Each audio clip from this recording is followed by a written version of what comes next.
మీ business ఏదైనా మీ ఊర్లో promotion చేయాలంటే అది సుమన్ టీవీతోనే సాధ్యం. ఇప్పుడే సంప్రదించండి.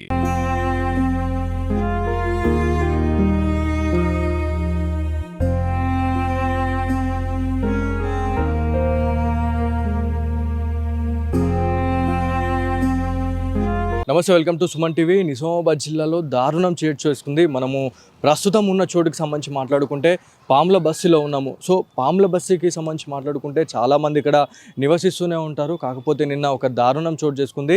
ముక్కుపచ్చలారని ఒక చిన్న ఆడపిల్ల, అంటే అప్పుడే జన్మించిన ఆడపిల్లని మురికి కాలువలో పడేసిర్రు అనే ఒక ఘటన మనకి నిజామాబాద్ జిల్లా వ్యాప్తంగా చర్చనీయాంశంగా మారింది.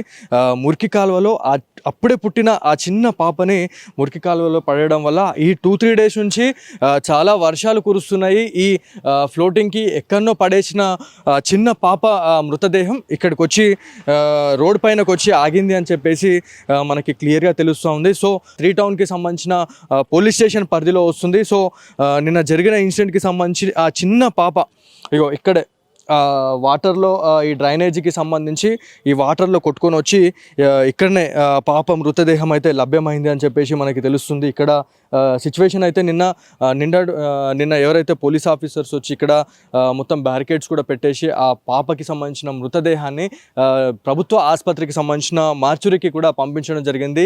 అక్కడ పోస్ట్మార్టం నివేదికలో భాగంగా అసలు ఏం జరిగింది అనే దానిపైన ఆరా తీస్తున్న సిచ్యువేషన్ అయితే ఉంది. పాపని మురికి కాలువలో పడేయడము, అక్కడ నుంచి కొట్టుకొని వచ్చి ఇక్కడ పాముల బస్తీలో ఇక్కడ వచ్చి ఆగడం అనేది క్లియర్గా కనిపిస్తూ ఉంది. సో మనము పక్కనే చూసుకోవచ్చు. సో ఆబ్కారీకి సంబంధించిన ఆఫీస్కి సంబంధించిన ప్రాంగణంలో కూడా ఉన్నాము. ఇది అబ్కారీ శాఖకు సంబంధించిన ఉప కార్యాలయంగా మనము చెప్పుకోవచ్చు. సో ఇట్లాంటి కార్యాలయాల ఎదుటనే ఇట్లాంటి సిచ్యువేషన్స్ జరుగుతున్నాయంటే ఇంకా కనిపించేవే ఇన్ని కనిపిస్తున్నాయి కాబట్టి కనిపించని ఇంకెన్ని ఉన్నాయో అని చెప్పేసి కూడా ప్రజలు ఆవేదన వ్యక్తం చేస్తున్న పరిస్థితి ఉంది.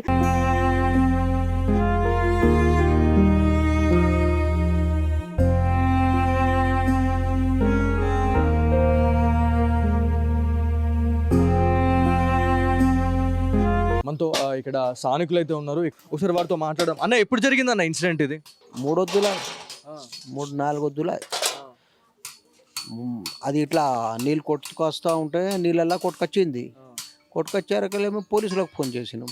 పోలీసులు వచ్చిండ్రు, పాపాని తీసుకుపోయినరు. పాపాని తీసుకుపోతే అది మన గల్లీ కాదు, వేరే గల్లీకి వెళ్ళి కొట్టుకొచ్చింది. ఆ లేడీస్ని సుగా తీసుకుపోయినరు, పట్టుకొని దొరికింది. ఇప్పుడు ఒకవేళ రోడ్ మీద ఇప్పుడు బురదలో కొట్టుకొచ్చింది, వాటర్లో వర్షం ఫుల్ పడ్డది ఆ రోజు, ఒకవేళ రోడ్ మీదకి రాకపోతే అది కనబడకపోతుండే. మురికి కాలువలో ఇప్పుడు మనకి డ్రైనేజీలో ఉండిపోతే అది అట్లనే కుళ్ళిపోయి ఇదైపోతుండే కదా బాడీ. అంతే అయిపోతుంది. కరెక్టే. పోలీస్ ఆఫీసర్స్ ఏమంటున్నారు? పోలీస్ ఆఫీస్ మాకు ఏమనలే, కోన్ దాలే కిస్కా హే అని అడిగిండ్రు. హమారే బచ్చే నయ్యే సాబ్, హమారే బచ్చే పూరే హే అని చెప్పేసి ఖతం తీసుకుపోయినారు. అంతే, ఏమనలేరు. ఇక మీరు అందరు చూసిర్రా పాపని, ఆ చిన్న పాప అసలు దారుణం అనిపించింది అది చూసిన తర్వాత. నాకైతే అనిపిస్తుంది కదా సార్, ఒక కుక్క పిల్ల కొట్టుకోపోతేనే దారుణం అనిపిస్తుంది. ఇదైతే మనిషిది, వాళ్ళకన్నా ఇచ్చేసేది ఉండే, వాళ్ళకన్నా పెంచుకోమని చెప్పేసేది ఉండే. అది అంతా ఘోరం చేస్తుంది. ఆమె పట్టుకున్నారట, ఆమెను సుగా దొరికిందట.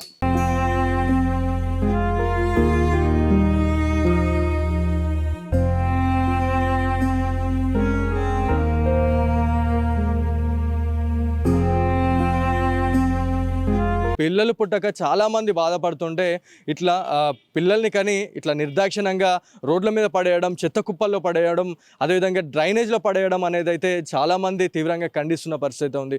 సో ఫైనలీ మనకి పోలీస్ ఆఫీసర్స్ నుంచి కూడా ఒక సమాచారం వచ్చింది. ఎవరైతే నిన్న పాపని పడేసిన తల్లిదండ్రులు ఎవరైతే ఉన్నారో వాళ్ళను కూడా ట్రేస్ అవుట్ చేయడం జరిగింది. సో ఇక్కడే ఈ పాముల బస్తీకి సంబంధించిన నియర్ బై లొకేషన్లోనే ఆమె వాళ్ళ తల్లి కూడా ఐడెంటిఫైని చేశాము అని చెప్పేసి కూడా పోలీస్ అధికారులు చెప్తా ఉన్నారు. నిన్న ఆ తల్లితోనే ఆ చిన్న పాప ముక్కుపచ్చలారని ఆ పసిపాపకి అంత్యక్రియలు చేపించి చాలా మంచి పుణ్యం కట్టుకున్నారు అని చెప్పేసి కూడా ఇక్కడున్న స్థానిక ప్రజలు చెప్తా ఉన్నారు. సో ఈరోజు కూడా ఒక ప్రెస్ మీట్ పెడతాము అని చెప్పేసి మనకి స్థానిక ఎస్ఐ అయినటువంటి ప్రవీణ్ గారు అయితే చెప్పడం జరిగింది. సో ఇది ఇక్కడ ఉన్న తాజా పరిస్థితి. కెమెరా పర్సన్ జగదీష్తో బాలు, సుమన్ టీవీ, నిజామాబాద్ నుంచి.